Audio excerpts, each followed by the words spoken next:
रीवा के Shyam Shah medical college में स्वास्थ्य सुविधाओं को लेकर एक बार फिर संकट के बादल मंडराने लगे हैं। संजय गांधी सुपर स्पेशलिटी और गांधी मेमोरियल अस्पताल के सभी आउटसोर्स कर्मचारी अपनी मांगों को लेकर उग्र प्रदर्शन कर रहे हैं। अरे ये मनमानी नहीं चलेगी, नहीं चलेगी, नहीं चलेगी। अरे तानाशाही नहीं चलेगी, नहीं चलेगी, नहीं चलेगी। अरे हम अपना अधिकार मांगते, नहीं मिलेगी मांगते। अरे हम अपना अधिकार मांगते, नहीं मिलेगी मांगते।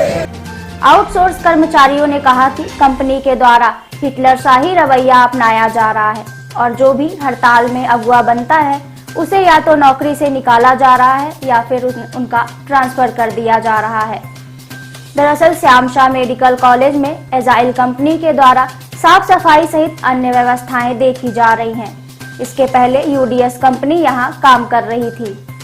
आउटसोर्स कर्मचारी की 13 सूत्री प्रमुख मांगों में बताया जा रहा है कि कंपनी के द्वारा बकाया राशि को देने का वादा किया गया था, जिसे एजाइल कंपनी द्वारा अब देने से इनकार कर रही है। कर्मचारियों की दूसरी प्रमुख मांग यह भी है कि संस्था के सभी अस्थायी कर्मचारियों को ग्रेजुएटी एक्ट 1972 के तहत 5 वर्ष सेवा प्रदान करने वाले सभी कर्मचारियों को इसका लाभ दिया जाए।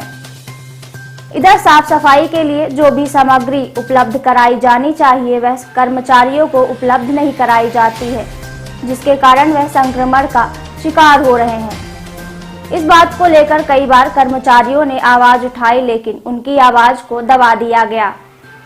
अस्पताल में कर्मचारियों की जितनी भर्ती होनी चाहिए उतने कर्मचारी नहीं रखे गए हैं और उनका काम भी इन्हीं कर्मचारियों से कराया जा रहा है। इधर दीपावली के पर्व में आउटसोर्स कर्मचारी का भुगतान नहीं किया गया, जिसके कारण कर्मचारियों का आरोप है कि उनके घर में दीपक तक नहीं जला, जबकि उनसे पूरा काम कराया गया है। आउटसोर्स कर्मचारी का कहना है कि आवाज उठाने पर जिस तरह से हिटलरशाही की जाती है अब वह नहीं चलेगी और उनकी 13 सूत्री मांगों को माना जाए, अन्यथा आंदोलन होगा। सबसे पहले हम अपनी सभी अस्थायी कर्मचारियों की काली दिवाली की शुभकामनाएं मध्य प्रदेश शासन और पूरे आम जनमानस को देना चाहेंगे।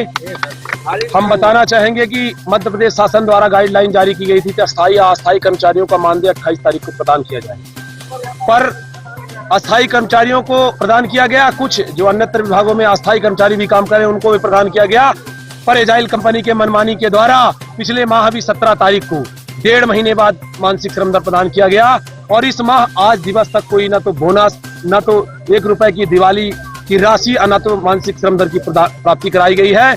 उसका सबसे बड़ा विरोध है और हम सब अस्थायी कर्मचारियों के ऑल डिपार्टमेंट आउटसोर्स एसोसिएशन संगठन द्वारा अपनी 13 सूत्री मांगे, उन पे एसआईसी का लाभ है और ज्वाइंट लेटर की मांग है और ग्रेजुएटी एक्ट का लाभ है। साफ सफाई संबंधी जो सामग्री हमें नहीं दी जाती उसकी मांग है, हमारे ड्रेस की मांग है, हमें ट्रेनिंग दी जाए उसकी मांग है। उन सब वैधानिक श्रम गाइडलाइन की जो मांगे हम आपको दिखाना चाहते हैं, ये सब मांगे हैं हमारी। ये 13 मांगे हैं जो इन मांगों को कंपनी और संस्था मानने से इनकार कर हमारे 5 कर्मचारियों को, हमारे सुपरवाइजर, हमारे वार्ड बॉय साथियों को स्थानांतरण और निलंबन की कार्रवाई करके इन सब चीजों को दाबने का काम की है। उसका सबका हम लोग विरोध कर एक प्रदर्शन और एक संगठन की बैठक के माध्यम से ये मांग करना चाहते हैं कि संस्था और सरकार और कंपनी के द्वारा हम सबको न्याय मिले। नहीं तो हम लोग इस प्रदर्शन को अनिश्चितकालीन जब तक हक नहीं प्रदान होता बिल्कुल विगत चलते रहेंगे और चलाते रहेंगे। प्रमुख रूप से हमारी जो मांगे हैं वो कि हमें ज्वाइंट लेटर हो और जिन हमारे कर्मचारियों का स्थानांतरण हुआ है तो उनकी वापसी हो और जो हमारी 13 सूत्री मांगे हैं वो हमारी पूर्ण हो। हमारा नाम शिवेंद्र कुमार पांडे है।